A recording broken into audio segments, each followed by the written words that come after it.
Allez, chers élèves de la deuxième année collège, essayez de prendre vos manuels ou bien votre collection Sigma, page 136 ou bien 167. Nous allons faire le devoir numéro 3. Allez, donc pour ça, c'est un modèle de contrôle continu, la page 167, que nous allons faire, Inch'Allah. Donc pour l'exercice 1, 8 points, je coche la bonne réponse. La fusion de la glace est une réaction chimique. قال لك ذوبان الجليد هل هي une réaction chimique يعني واحد المعادلة كيميائية أو تحول كيميائي. إذا بطبيعة الحال لا.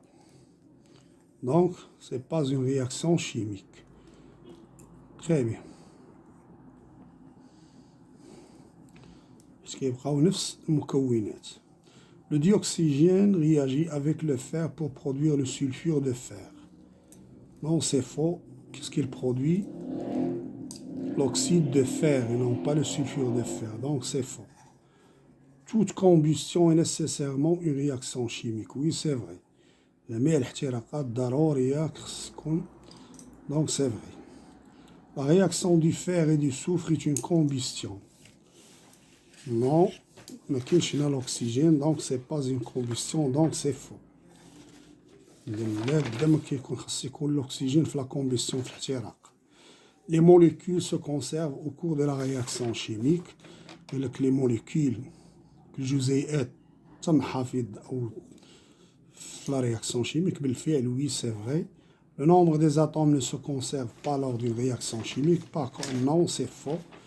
Parce que les atomes, ou bien le nombre des atomes, se conserve dans la réaction chimique. Le dioxygène est une substance naturelle qui n'a pas de similaire industriel. Oui, c'est vrai. ما كاينش شي مكون كيشبه لها. Similaire يعني يشبهها. Le raffinage du pétrole s'effectue à travers un ensemble de réactions chimiques. Oui, c'est vrai. يعني داك تكرير البترول راه كيتم ترافير مجموعة من réactions chimiques. Donnez la définition d'une réaction chimique. Donc, je vais vous montrer c'est quoi une réaction chimique. La réaction chimique est une transformation de la matière au cours de laquelle les espèces chimiques qui constituent la matière sont modifiées. Les espèces qui sont consommées sont appelées réactifs et les espèces qui sont formées sont des produits. يعني كاين المتفاعلات أو المتفاعلات وكذلك النواتج بالنسبة المعادلة الكيميائية. Donc la réaction chimique est une transformation. Je répète, bien je vais vous montrer les réponses pour la définition.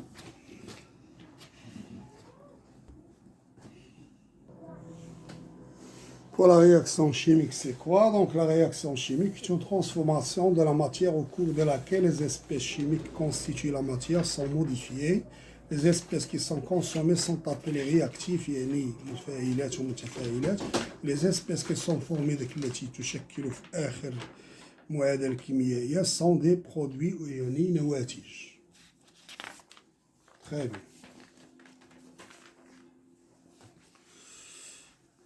Pour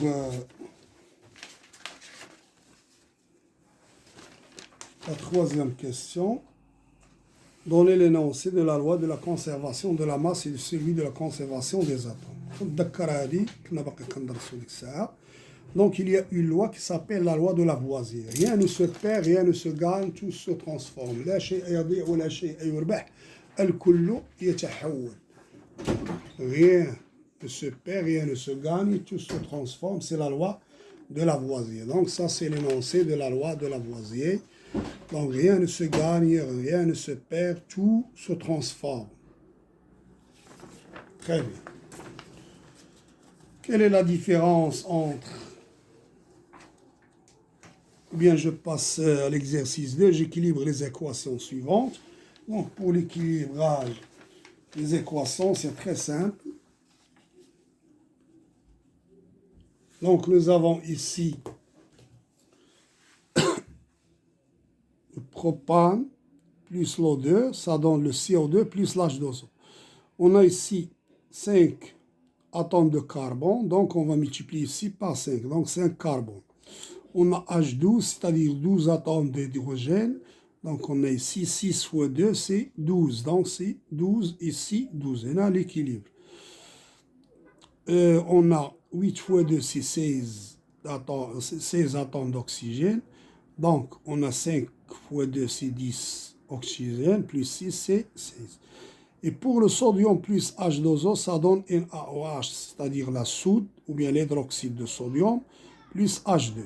Donc, on a 2 atomes de sodium, 2 atomes de sodium. 2 fois 2, c'est 4 atomes d'hydrogène. On a ici 2 fois H, c'est 2, et 2 fois 2, plutôt, attention, je crois que c'est 3 ici. On a 2. Oui, c'est ça, 4. Et 2 fois 2, c'est 6. Donc là, on doit multiplier par 3. إذن هنا 3. 3 fois 2, c'est 6. وهنا عندنا 4. وجوج هي 6. الأكسجين عندنا 3 ديال الأكسجين. وهنا عندنا نضربو هنا في 3 جو كرو. 3 ديال الأكسجين. 3 ديال الأكسجين. 3 ديال الهيدروجين. زائد جوج هي 5. هنا 5 صافي سي سا. Pour le sodium, on a 2, غتولي 3 fois 3. Et pour l'aluminium plus l'O2, ça donne l'aluminite. يعني l'oxyde d'aluminium. Donc, عندنا هنا 4 ديال l'aluminium. 2 fois 2, c'est 4. 4 atomes d'aluminium. 3 fois 2, c'est 6. 6 oxygène. Et 2 fois 3, c'est 6. 6 oxygène. 6 atomes d'oxygène. Pour le fer, on a 4 atomes de fer. 2 fois 2, c'est 4. 4 atomes de fer. Et 3 fois 2, c'est 6 ديال الكلور. Et 2 fois 3, c'est 6. Donc, ces équations, ou bien ces réactions sont équilibrées. Pour la deuxième question, les dérivés du pétrole sont des matières naturelles. Les dérivés du pétrole sont des matières naturelles, ou bien artificielles, ou bien industrielles. Donc, ce sont des matières naturelles. L'industrie utilise ces dérivés pour produire des substances industrielles comme le blé. Donc, parmi les dérivés كيفاش كنصنعوه هذاك لي ديريفي ديال البترول كنخرجوا منه بعض المشتقات وكنصنعوا منهم لو بلاستيك لي ميديكامون لي تيسو لي كولورون دو لا بانتور يعني دوك الملونات ديال الصباغه. Allez, je vous laisse, chers élèves. À très bientôt. Assalamu alaikum wa rahmatullahi ta'ala wa barakatuh.